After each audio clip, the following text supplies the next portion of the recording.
आम आदमी पार्टी किसी भी प्रकार का आंदोलन हो उसमें हिंसा का समर्थन हम लोग नहीं करते। लेकिन कल हिंसा का शिकार बड़े पैमाने पर किसान भी हुए, यह भी एक पक्ष है। एक किसान कल आंदोलन में और शहीद हुए, यह भी एक पक्ष है। जो लोग लाल किले तक पहुंचे वो कैसे पहुंचे, उनकी तस्वीरें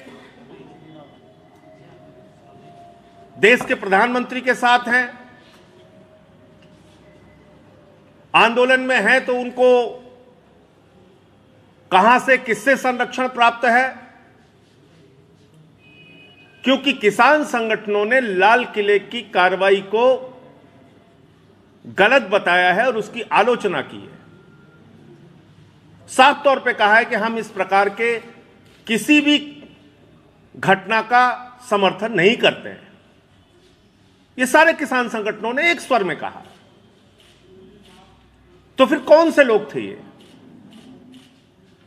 और कैसे ये आंदोलन के अंदर घुसे, इसकी एक उच्च स्तरीय जांच होनी चाहिए। लेकिन सबसे बड़ा सवाल आज भी हिंदुस्तान का अन्नदाता और एक एक इंसान पूछ रहा है कि पिछले 2.5 महीने से कान में रुई डालकर और आंख पर पट्टी बांधकर धृतराष्ट्र की तरह भारत की सरकार, मोदी सरकार किसानों के मांगों पर चुप क्यों है। किसानों के ऊपर लाठियां चलाई जाती हैं, उनके ऊपर कड़कते ठंड में पानी की बौछारें की जाती हैं। 75-75 साल के बूढ़े किसानों की आंखें फोड़ दी जाती हैं। पिछले 2.5 महीने के अंदर 125 किसान शहीद हो जाते हैं, उनकी जान चली जाती है इस आंदोलन में। उनकी पीड़ा सुनने वाला कोई नहीं, उनकी तकलीफ सुनने वाला कोई नहीं। और 2.5 महीने से वो एक ही गुहार लगा रहे हैं, एक ही निवेदन कर रहे हैं, एक ही विनती कर रहे हैं कि प्रधानमंत्री जी कृपा करके ये 3 काला कानून वापस ले लीजिए। देश की पार्लियामेंट में भी हम लोगों ने अनुरोध किया, विनती की, प्रार्थना की, और देश का अन्नदाता, देश का किसान पिछले 2.5 महीने से यही बात गिड़गिड़ा कर, गुहार लगाकर, रोकर, बिलख कर, तमाम कठिनाइयां और दुश्वारियां झेलकर भी कह रहा है कि ये 3 काला कानून वापस ले लीजिए।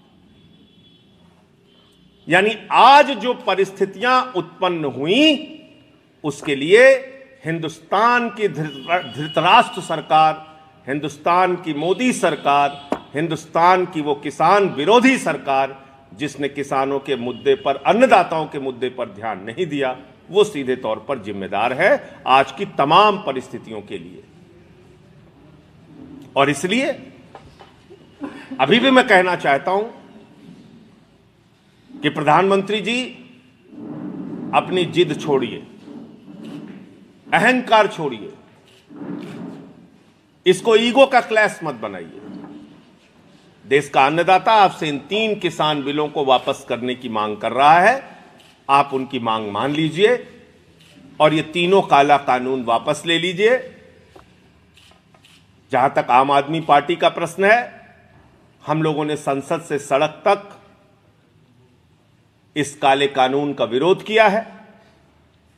हमारे नेता अरविंद केजरीवाल जी ने हमेशा किसानों का साथ दिया है और एक एक कार्यकर्ताओं का आह्वान किया है कि वो किसान आंदोलन के साथ खड़े हों।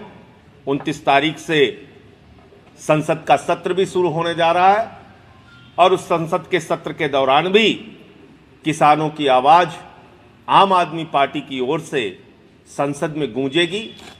ये मैं आश्वस्त करना चाहता हूं और ये बात मैं आप लोगों के साथ शेयर करना चाहता हूं।